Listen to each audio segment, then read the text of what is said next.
Bonjour à tous, aujourd'hui nous allons parler d'un roman qui s'intitule La faute de l'abbé Mouret. C'est un roman d'Émile Zola paru en 1875.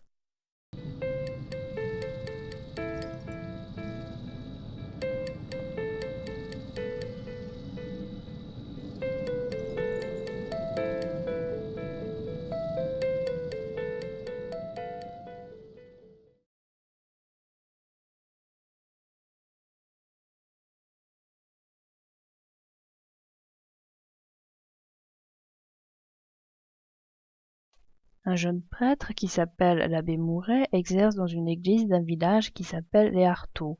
Il y vit avec la Teuse, qui est sa servante, et sa sœur Désirée. L'abbé Mouret va à la rencontre de Fortuné, un habitant du village qui a eu une liaison avec Rosalie. Cette dernière est enceinte de lui. Bambouze, le père de Rosalie, refuse de donner sa fille car ce garçon est trop pauvre. À la suite de cette visite, l'abbé Mouret rencontre le docteur Pascal, qui est son oncle. Il monte avec lui dans le cabriolet. Il se dirige vers une propriété qui s'appelle le Paradou. Il y a un vieil homme qui aurait eu un coup de sang. Sa nièce, qui habite avec lui, est assez sauvage. Arrivé sur les lieux, Jean Bernat, le vieil homme, leur dit qu'il s'est soigné tout seul. L'abbé Mouret retourne à son église. Il se prosterne devant la Vierge. Il se réveille dans la chambre d'Albine, qui est la nièce du vieil homme qui habite le Paradou. L'abbé Mouret semble avoir oublié sa vie d'avant. Il est malade, il faut du temps avant qu'il sorte de sa chambre. Il faut du temps aussi pour qu'il sorte de la maison pour voir le Paradou. Peu à peu, Albine et l'abbé Mouret vont entamer une liaison qui finira par devenir charnelle. Ils passent leur temps dans la nature de la propriété. Ils ne semblent obéir à aucune loi, sinon la leur. Un jour, il trouve une fissure dans le mur. Serge entend les cloches sonner. Il revoit les gens de son village et le frère Archangias, qui lui rappelle sa vie d'avant qu'il avait oubliée. Il quitte Albine, le Paradou, et il reprend ses fonctions de prêtre. Il prend enfin soin de son église qu'il répare. L'abbé célèbre le mariage de Fortuné et de Rosalie, qui a maintenant son enfant. Un dimanche, en allant au presbytère, Désirée trouve Albine. Elle va voir Serge et elle le supplie de reprendre sa vie d'avant, quand ils étaient ensemble. L'abbé Mouret reste sur ses positions et ne veut pas partir avec elle. Une nuit, après un rêve, l'abbé va la rejoindre dans le Paradou. Albine lui parle, mais elle s'aperçoit que ses arguments ne convainquent pas l'abbé. Elle comprend qu'il ne reviendra jamais et qu'elle ne revivra plus la liaison qu'elle a eue avec lui. Comprenant tout cela, elle lui demande de partir. Albine va cueillir des tas de fleurs qui se trouvent sur la propriété. Elle les entasse dans sa chambre et y meurt volontairement de suffocation. Le lendemain, l'oncle Pascal vient au presbytère annoncer qu'Albine est morte. Elle était enceinte. L'enterrement d'Albine a lieu.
Dans ce roman, on a deux clans. D'un côté, on a le clan moral, composé des religieux qui sont soucieux de la religion et des âmes.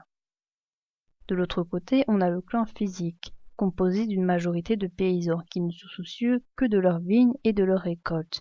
Ils ne répondent à aucune loi morale, ils n'obéissent qu'à leurs envies et à leurs besoins. Le roman commence en mai et se finit en automne. Au début du roman, on a un abbé qui ne prend pas soin de lui. Il ne semble pas assez se reposer, pas assez manger, il ne prend pas soin de ses vêtements. Il vit dans une église qui se casse de misère, mais cela n'a pas l'air d'avoir une influence sur lui. Il ne fait pas grand-chose de ses journées, à part ses dévotions, ses affaires avec les voisins, écouter sa sœur et subir les remontrances de la Teuse.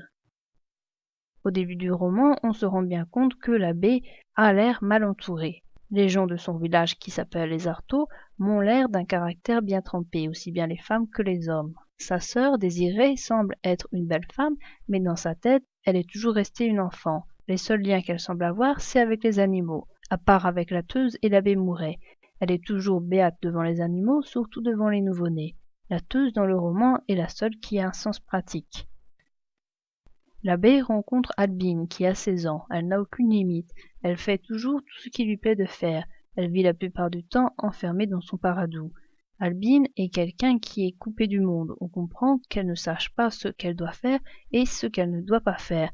On devine bien que si l'homme n'avait pas idée de ce qu'il doit faire ou de ce qu'il ne doit pas faire, il vivrait comme Albine et Serge, qui ne satisfont que l'appel des sens. Le paradou peut être comparé au paradis terrestre. La végétation y paraît luxuriante.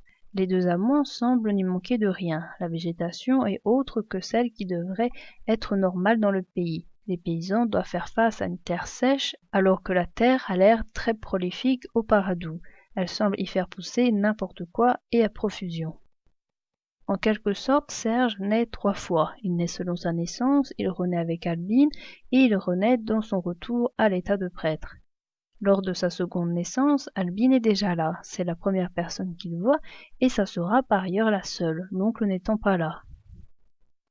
Quand on y pense, Albine est quelqu'un de très seul. Elle n'a plus ses parents, elle n'a pas de religion car son oncle lui défend, elle n'a pas de travail, elle n'a pas d'amis, pas de lien dans les villages aux alentours. Elle n'a que son oncle qui semble la laisser pousser comme elle le veut.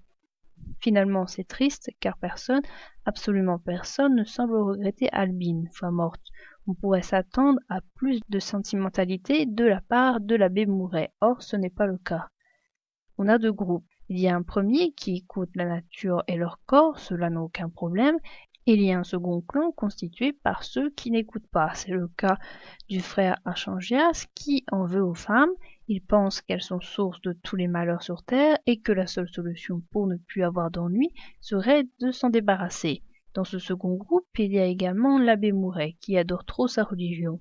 En gros, faire partie de ce deuxième clan n'amène rien de bon. On se pose des questions. Je veux bien que le paradou paraît immense, mais il doit y exister une fin tout de même. Pourquoi ont-ils mis si longtemps à la trouver? Pourquoi son oncle Pascal a-t-il envoyé son neveu là-bas, puisqu'il le dit lui-même, il ne faudrait pas donner à l'oncle de fille à élever? Pourquoi personne ne vient voir l'abbé Mouret au paradou? Pourtant tout le monde doit savoir qu'il est là-bas. Pourquoi personne ne vient lui rendre visite? Pourquoi personne ne vient le chercher? Pourquoi confier la rémission d'un jeune homme prêtre à une jeune femme seule dans une immense propriété? Comment se fait-il que l'abbé Mouret ne connaisse pas le lieu du paradou, alors qu'il n'a pas l'air d'habiter très loin?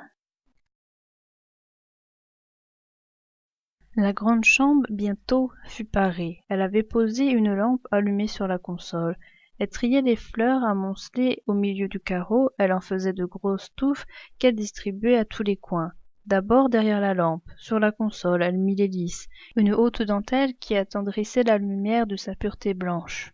Puis elle porta des poignées d'œillets et de quarantaine sur le vieux canapé, dont l'étoffe peinte était déjà semée de bouquets rouges, fanés depuis 100 ans. Et l'étoffe disparut, le canapé allongea contre le mur un massif de quarantaine hérissé d'œillets. Elle rangea alors les 4 fauteuils devant l'alcôve. Elle emplit le premier de soucis, le second de pavots, le troisième de belle de nuit, le 4e d'héliotrope. Les fauteuils noyés, ne montrant que des bouts de leurs bras, semblaient des bornes de fleurs. Enfin, elle songea au lit. Elle roula près du chevet une petite table sur laquelle elle dressa un tas énorme de violettes. Et, à larges brassées, elle couvrit entièrement le lit de toutes les jacinthes et de toutes les tubéreuses qu'elle avait apportées. La couche était si épaisse qu'elle débordait sur le devant, aux pieds, à la tête, dans la ruelle, laissant couler des traînées de grappes. Le lit n'était plus qu'une grande floraison. Cependant, les roses restaient. Elle les jeta au hasard, un peu partout.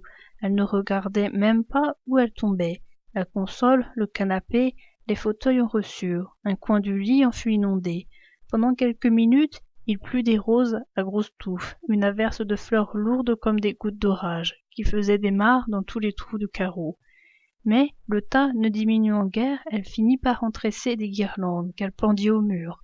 Les amours de plâtre qui polissonnaient au-dessus de l'alcôve eurent des guirlandes de roses au cou, aux bras, autour des reins. Leur ventre nu, leur cul nu furent tout habillés de rose. Le plafond bleu, les panneaux ovales encadrés de nœuds de rubans couleur chair, les peintures érotiques mangées par le temps, se trouvèrent tendus d'un manteau de rose, d'une draperie de rose. La grande chambre était parée. Maintenant, elle pouvait y mourir. Un instant, elle resta debout, regardant autour d'elle. Elle songeait, elle cherchait si la mort était là, et elle ramassa les verdures odorantes, les citronnelles, les menthes, les verbennes, les baumes, les fenouils. Elle les tordit, les plia, en fabriqua des tampons, à l'aide desquels elle alla boucher les moindres fentes, les moindres trous de la porte et des fenêtres. Puis, elle tira les rideaux de calicot blanc, cousus à gros points, et, muette, sans un soupir, elle se coucha sur le lit, sur la floraison des jacinthes et des tubéreuses. Là, ce fut une volupté dernière. Les yeux grands ouverts, elle souriait à la chambre, comme elle avait aimé dans cette chambre, comme elle y mourait heureuse. À cette heure, rien d'impur ne lui venait plus des amours de plâtre, rien de troublant ne descendait plus des peintures où des membres de femmes se vautraient. Il n'y avait, sous le plafond bleu, que le parfum étouffant des fleurs, et il semblait que ce parfum ne fût autre que l'odeur d'amour ancien dont l'alcôve était toujours restée tiède, une odeur grandie, centuplée, devenue si forte qu'elle soufflait l'asphyxie. Peut-être était-ce la haleine de la dame morte, là, il y a un siècle. Elle se trouvait ravie à son tour dans cette haleine.